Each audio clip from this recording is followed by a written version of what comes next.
तलाक होते हैं, डिवोर्स होते हैं, कहीं ना कहीं उसमें एक कारण है पैसा। ये बहुत जगह आप बोल सकते हो मेजॉरिटी है इस चीज़ की। भले समाज के सामने ना उस बात को दूसरी तरीके से पेश किया जाए, वो एक अलग चीज़ है, लेकिन अगर बातों को गहराई से सुनेंगे, कुरे देंगे, अपनी समझ लगाएंगे, तो आप पहचान जाएंगे कि ये रिश्ता कहीं ना कहीं पैसों के लिए टूटा।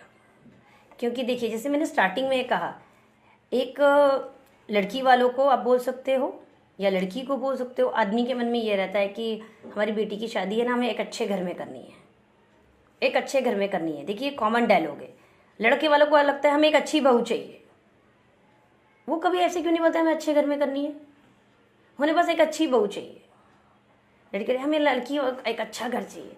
कहीं ना कहीं आप बचपन में ना बच्चे के मन में ये बात डाल दे रहे हो कि हमसे जितना हो रहा है ना, लड़की के लिए कह रही हूँ, लड़की वालों के लिए, कि हमसे जितना हो रहा है हम उतना करें, बाकी तेरा पति करेगा।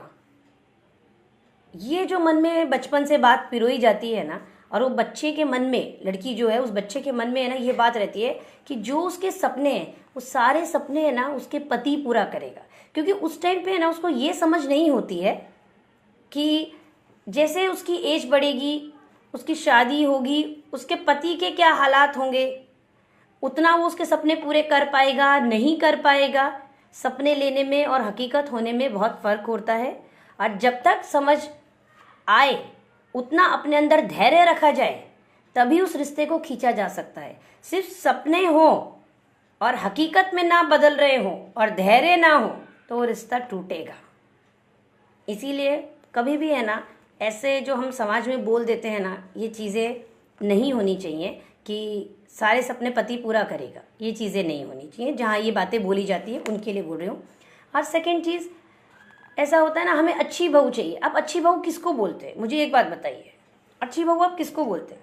जो खाना बना के दे, जो आप जैसा चाहे वो वैसा बोले, आपके अनुसार पहने, आपके अनुसार खाए, आपके अनुसार चले, आपके हाँ में हाँ करे, आपके ना में ना करे, इसको आप अच्छी बहू कहते हैं। और आप अच्छी पत्नी किसको कहते हैं? जैसा पति चाहे वैसा पत्नी करे। ऐसा नहीं होगा, क्योंकि हम कोई मशीन नहीं ला रहे हैं, हम इंसान ला रहे हैं। हम एक दूसरे के जीवन में एक नए इंसान को एंट्री कराते हैं।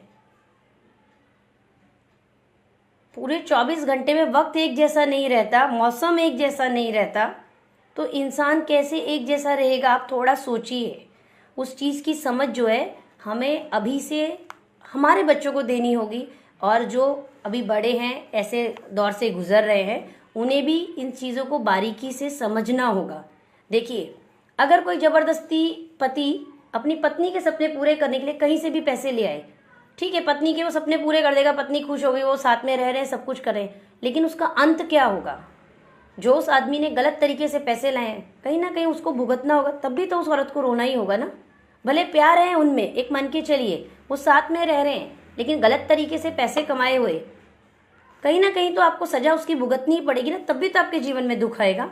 तो क्यों ना सब्र करा जाए, मेहनत की जाए, रिश्ते को बरकरार रखा जाए, धैर्य रखा जाए कि जब तक हालात नहीं सुधरते, जब तक सपने पूरे नहीं होते, उसके लिए चाहे आप पूजा पाठ जानते हैं, चाहे आप टोने टोटके करते हैं, चाहे समझदारी करते हैं, चाहे अपना बोलते ना 2 जगह कहीं काम करके, full duty, part time, full time, जो भी आपके पास है उससे आप अर्निंग करते हैं, ताकि जो आपके सपने हैं, पैसों को लेके जो आपके रिलेशंस हैं, वो ना टूटे। ये जो मेरी एक छोटी सी थी पॉइंट, वो मैंने बोला। अगर आप लोगों के इस बीच में कोई कमेंट है तो आप बताइए।